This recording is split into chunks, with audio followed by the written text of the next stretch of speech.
बोलो भारत माता की जय। स्वागत है आप सभी का भारत माता के ऐसे देश में जहाँ पर आज भी व्यक्तियों पे अत्याचार हो रहे हैं। स्वागत है आप सभी का भारत माता के ऐसे देश में जहाँ पर आज भी कन्या भ्रूण हत्या हो रही है। स्वागत है आप सभी का भारत माता के ऐसे देश में जहाँ आज भी डोमेस्टिक वायलेंस हो रहा है। स्वागत है आप सभी को भारत माता के ऐसे देश में जहाँ हर नेता सोचते तो है लेकिन करते कुछ नहीं। स्वागत है आप सभी का भारत माता के ऐसे देश में जहाँ क्षेत्र में अत्याचार हो रहा है।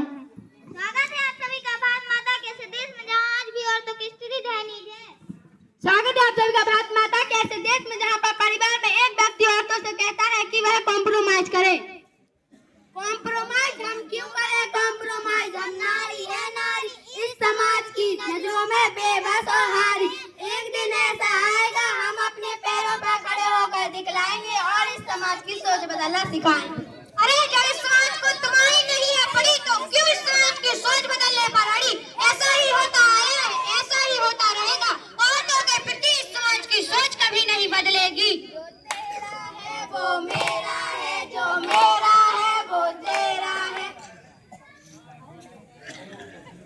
मम्मी मम्मी मुझे पैसे चाहिए। मम्मी मम्मी मुझे भी पैसे चाहिए। पैसे? तुझे क्यों चाहिए पैसे? मम्मी मम्मी मुझे बाइक चाहिए। मम्मी मम्मी मुझे भी बाइक चाहिए। बाइक? तुझे क्यों चाहिए बाइक? मम्मी मम्मी मुझे एमबीए करने लंदन जाना है। मम्मी मुझे भी एमबीए करने लंदन जाना है। लंदन? तुझे क्यों जाना है लंदन? अरे बेटा लंदन जाकर करेगी क्या? 2.5 लाख का खर्चा आएगा। तू वहाँ से आएगी। जब तेरी शादी पर बात आकर रुकेगी। तेरी शादी पर मुझे दहेज भी देना पड़ेगा। तू शादी करो बाबुल के बाद दुआ लेती जा। बाबुल की दुआएं लेती जा, जा तुझे खुद की संसार मिले। चल बेटा तेरी शादी है। हाँ मुझे नहीं करनी इस बुड्ढे से शादी। जल्दी ओम मंगलम भगवान विष्णु वंदन ओम स्वाहा।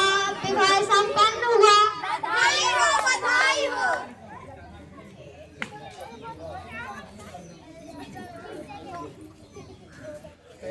ए मनुष्य तुझे मेरे घर पैदा होना था जा मर।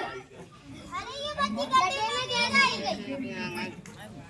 हाय मैं महेश पाल पटका, ये बच्ची गड्ढे में गई। चलिए इसके पिता से पूछते हैं बच्ची गड्ढे में कैसे गिर गई? खेलते खेलते गिर गई होगी।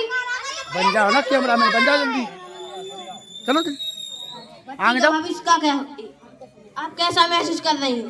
हम तो बहुत खुश हैं। हम टीवी पर आए, हमारी बच्ची टीवी पर आए, हमारे सारे गांव वाले टीवी पर आए।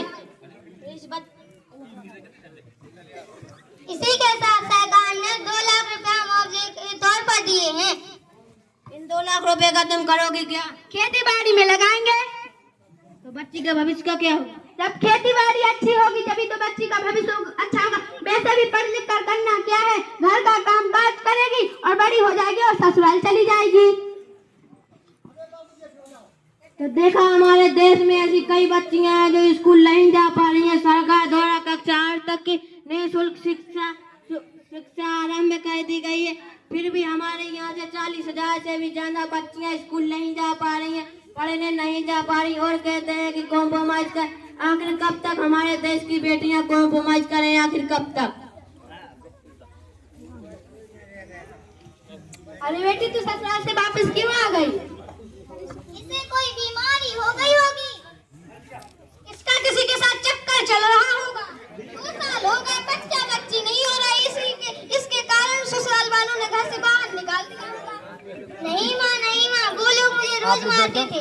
दहेज न देने के कारण जलाने की धमकियां देते थे। अब मैं उस घर में कभी नहीं जाऊंगी। अरे मम्मी आंटी क्या कहेंगे? ये लोग क्या कहेंगे? ये समाज क्या कहेगा? लोगों समाज को सबकी पड़ी है, लेकिन इस बच्ची के दुख का क्या? अरे कोई तो मदद करो इस बच्ची की। हमारा देश हमारा राष्ट्र सिर्फ एक ही बात बोलता है कि बेटियां कॉम्प्रोमाइज करें। आखिर कब तक करें हमारे देश की बहू बेटियां कॉम्प्रोमाइज? आखिर कब तक?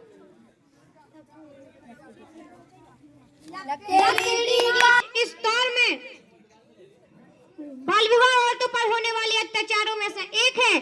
हमारा समाज इस पर अंकुश नहीं लगा पाया। तो आप ही सोचिए कब तक झेले हमारे देश की बहू बेटियां अत्याचार? कब तक? आप ही सोचिए। अगर आप ही सोचिए। अगर उस समय हमने कम्प्रोमाइज किया होता, मैं कॉम्प्रोमाइज किया होता तो आज हम अंग्रेजों के जूते साफ कर रहे होते। जब तक इस समाज की सोच नहीं बदलेगी तब तक औरतों का कुछ नहीं हो सकता। वुमेन एम्पावरमेंट का मतलब ये नहीं है कि औरतें बेसहारा, असहाय या किसी की मोहताज है। अरे यार, औरतें इतनी भी कमजोर नहीं होती हैं। वुमेन एम्पावरमेंट का मतलब ये है कि औरतें अपने अधिकार को पहचाने। कुछ करिए जल्दी। कुछ करिए।